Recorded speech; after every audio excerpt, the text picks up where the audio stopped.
Welcome to my channel. Today we're going to discuss how images are stored in computers and explore some fascinating image processing techniques. Have you ever wondered what's really happening underneath that beautiful photograph you're looking at? Every digital image, whether it's a stunning landscape or a simple selfie, is fundamentally made up of numbers. That's right, behind every pixel, every color, and every detail lies a mathematical representation that computers can understand and manipulate. We'll start our journey by zooming into an image and revealing its hidden digital nature.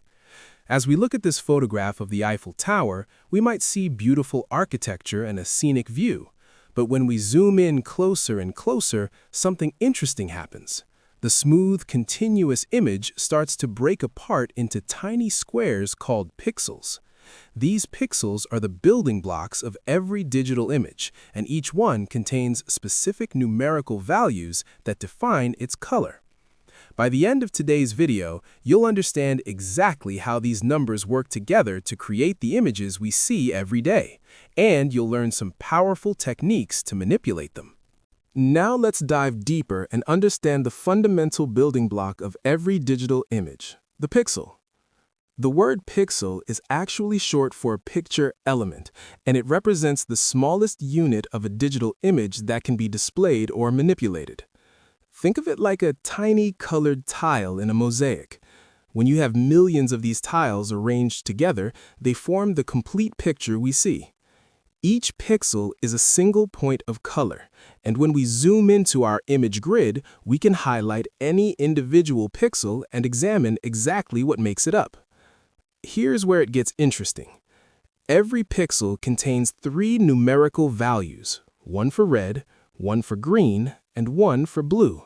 These values range from 0 to 255, giving us 256 possible intensities for each color channel. When we combine these three values, we get the final color that appears at that location. For example, the sky blue color we're looking at has a red value of 135, a green value of 206, and a blue value of 235. This combination of values is what makes that particular pixel appear as a soft sky blue. Understanding this fundamental structure is essential because every image processing operation we'll learn involves manipulating these RGB values in various ways. Let's explore the RGB color model in more detail because it's the foundation of how computers represent color. RGB stands for red, green, and blue, and these are called additive primary colors. Unlike mixing paints where colors get darker, with light, colors get brighter when you add them together. Imagine three colored spotlights, one red, one green, and one blue. When these spotlights overlap, they create new colors. Red and green together produce yellow, green and blue create cyan, red and blue make magenta, and when all three overlap at full intensity, you get white. This is why we call it additive color mixing. Each channel can have a value from 0, meaning no light of that color, to 255, meaning maximum intensity. With three channels each having 256 possible values, we get over 16 million possible color combinations. That's 16.7 million unique colors that can be represented. Pure red is represented as 255, 0, 0, meaning full red, no green, no blue. Pure green is 0, 255, 0, and pure blue is 0, 0, 255. Black is the absence of all light, so it's 0, 0, 0, while white is all colors at maximum, 255, 255, 255. Understanding this model is crucial because every color transformation we perform will involve manipulating these three channel values mathematically. Now let's understand how images are actually stored in computer memory. An image isn't just a flat grid of pixels, it's actually a three-dimensional data structure. Think of it like a layer cake with three layers stacked on top of each other. The first layer contains all the red values, the second layer holds the green values, and the third layer stores the blue values. In programming terms, we represent this as a three-dimensional array or tensor with the shape height by width by 3, where 3 represents our RGB channels. For example, a full HD image would have a shape of 1080 by 1920 by 3. That means we have over 6 million individual values just for one image. In Python, using NumPy, when we load an image, we get this exact structure. We can access the shape attribute to see these dimensions. The first dimension is the height, telling us how many rows of pixels we have. The second dimension is the width, showing the number of columns. The third dimension is always 3 for a standard color image, representing our red, green, and blue channels. This three-dimensional representation is fundamental to understanding how image processing algorithms work, because now we can think of operations as mathematical transformations applied to this matrix structure. Let's learn how to access individual pixel values from our image matrix. This is a fundamental skill for any image processing task. We use array indexing with coordinates to locate specific pixels. Here's an important detail that often confuses beginners. The index order is row first, then column, which corresponds to y, then x coordinates. So when we write image bracket 3, 6, we're accessing the pixel at row 3 and column 6. This returns an array of 3 values representing the RGB components at that location. If we want just the red channel value, we add a third index. Image bracket 3, 6, 0 gives us only the red component. Remember, the channel indices are 0 for red, 1 for green, and 2 for blue. Looking at our example, the pixel at location 3, 6 has values of 135 for red, 180 for green, and 220 for blue. These numbers tell us this pixel is a shade of light blue, since the blue and green values are higher than red. This coordinate system is like reading from a spreadsheet, where you specify the row and column to find your data. Understanding this indexing is crucial because when we start manipulating images, we'll need to access and modify these values programmatically. Now, let's explore our first image processing technique, converting a color image to grayscale. You might think we could just average the red, green, and blue values, but there's a more sophisticated approach that produces better results. The human eye doesn't perceive all colors with equal sensitivity. We're most sensitive to green, less sensitive to red, and least sensitive to blue. To account for this, we use the luminosity formula, which applies different weights to each channel.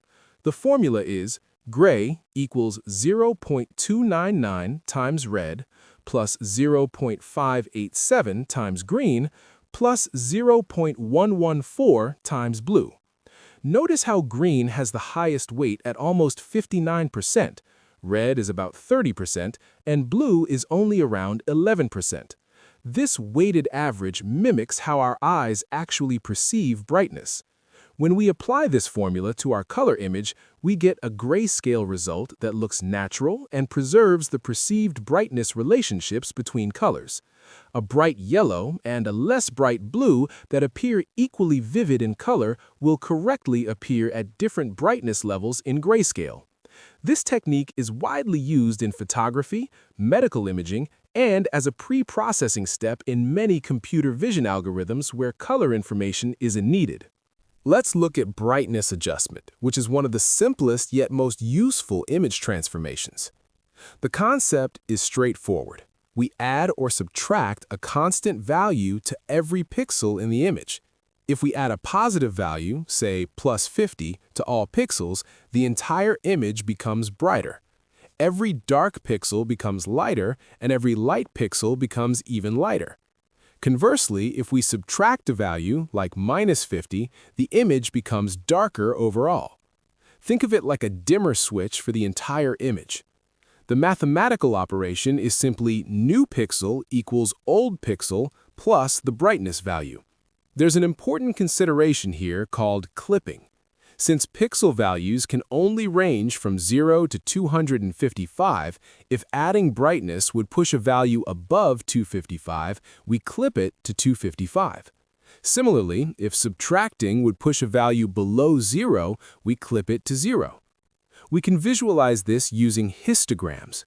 A histogram shows the distribution of pixel values across the range of 0 to 255.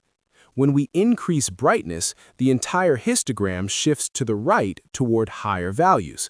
When we decrease brightness, it shifts left toward darker values. This is a global operation, meaning every pixel is affected equally regardless of its position or original value. Now, let's explore contrast adjustment, which is related to brightness but works differently. While brightness adds a constant, contrast multiplies by a factor. The formula is new pixel equals the old pixel minus 128 times the contrast factor plus 128. We subtract and add 128 because we want the transformation centered around the middle gray value. When the contrast factor is less than 1, we compress the range of values. Pixels that were far from the middle get pulled closer together. This creates a flatter, more washed-out look. When the factor equals 1, there's no change at all. When the factor is greater than 1, we stretch the range. Dark values become darker and bright values become brighter, creating more dramatic differences. Think of it like stretching a rubber band. A factor of 1.5 means we're expanding the difference between any pixel and the middle gray by 50%. This makes the image look more punchy and vivid. Looking at histograms again, low contrast compresses the distribution into a narrow band near the center, while high contrast stretches it out toward both ends. Contrast adjustment is essential in photography for making images more visually appealing and in computer vision for enhancing features before further processing. Now we arrive at one of the most important concepts in image processing, the convolution operation. This is the foundation not just for traditional image filters, but also for convolutional neural networks used in deep learning. Here's how it works. We have a small matrix called a kernel or filter, typically 3 by 3. We slide this kernel across every position in our input image. At each position, we perform an element-wise multiplication between the kernel values and the corresponding image values underneath, then sum up all 9 products to get a single output value. Let's walk through the steps. First, we place the kernel at the top left corner of the image, covering a 3 by 3 region. We multiply each kernel value by the image value at the same position, giving us 9 products. Then we sum these 9 products to get one number, which becomes the first value in our output. Next, we slide the kernel 1 pixel to the right and repeat the entire process. We continue sliding across and down until we've covered the entire image. The output image is slightly smaller because the kernel can't extend beyond the image boundaries. Different kernels produce different effects. The kernel values themselves encode what transformation we want to achieve. This single operation, convolution, is the core building block of edge detection, blurring, sharpening, and even the feature extraction layers in modern neural networks. Let's apply our convolution knowledge to a practical task, edge detection. Edges are boundaries in images where pixel intensity changes rapidly. They're incredibly important because they often correspond to the boundaries of objects. The Sobel filter is a classic edge detection method that uses 2 kernels, one for detecting vertical edges and one for horizontal edges. The Sobel X kernel, designed to detect vertical edges, looks like this: -1, 0, +1 on the first row, -2, 0, +2 on the second row, and -1, 0, +1 on the third row. The pattern of negative values on the left and positive values on the right means it responds strongly wherever there's a horizontal change in intensity. The Sobel Y kernel is similar but rotated 90 degrees to detect horizontal edges. It has negative values on top and positive values on the bottom, responding to vertical intensity changes. When we apply both kernels to our image, we get 2 gradient images. The X gradient shows the strength of vertical edges, and the Y gradient shows horizontal edges. We typically combine them using the square root of the sum of squares to get the overall edge magnitude. The result is an edge map where bright pixels indicate strong edges, revealing the outlines and boundaries in the original image. This technique is fundamental to many computer vision applications. Let's compare two opposite effects, blur and sharpen, both achieved through convolution with different kernels. The Gaussian blur kernel averages neighboring pixels together with weights that follow a bell-shaped Gaussian distribution. The center has the highest weight, and values decrease as we move outward. A typical 3x3 Gaussian kernel has 1/16 in the corners, 2/16 on the edges, and 4/16 in the center. When we apply this, each output pixel becomes a weighted average of its neighbors. The result is a smoothing effect, where details get softened. It's like looking at the image through frosted glass or slightly out of focus. Blur is useful for noise reduction, creating depth of field effects, and pre-processing before other operations. The sharpening kernel does the opposite. It emphasizes differences between a pixel and its neighbors. A common sharpening kernel has -1 on the 4 adjacent positions and 5 in the center. This subtracts the surrounding average from the center, amplifying local variations. The result is that edges become more pronounced and details appear crisper, similar to an HDR effect. However, over-sharpening can introduce artifacts and amplify noise. Understanding these kernels gives you powerful tools for image enhancement and pre-processing in computer vision pipelines. Let's recap the incredible journey we've taken today, from simple pixels to the foundations of artificial intelligence. We started by understanding that digital images are fundamentally just numbers, arrays of values that computers can process mathematically. We learned that pixels are the smallest building blocks, each containing 3 values for red, green, and blue. We explored the RGB Color Model and how combining these 3 channels creates over 16 million possible colors. Then, we saw how images are stored as 3-dimensional matrices with the shape, height by width by 3 channels. We learned to access individual pixel values using array indexing.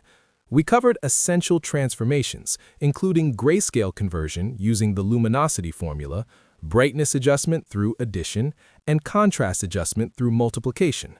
The star of our show was convolution, the sliding window operation that underlies all spatial filters. We applied convolution to perform edge detection with Sobel filters and compared blur versus sharpen effects. Here's the exciting connection. These exact same operations power modern convolutional neural networks. CNNs learn the optimal kernel values automatically from data, but the underlying convolution operation is identical to what we practice today. Understanding these fundamentals prepares you for deep learning in computer vision. If you found this video helpful, please like and subscribe to the channel for more AI engineering content. Thanks for watching, and I'll see you in the next video where we'll dive deeper into neural networks.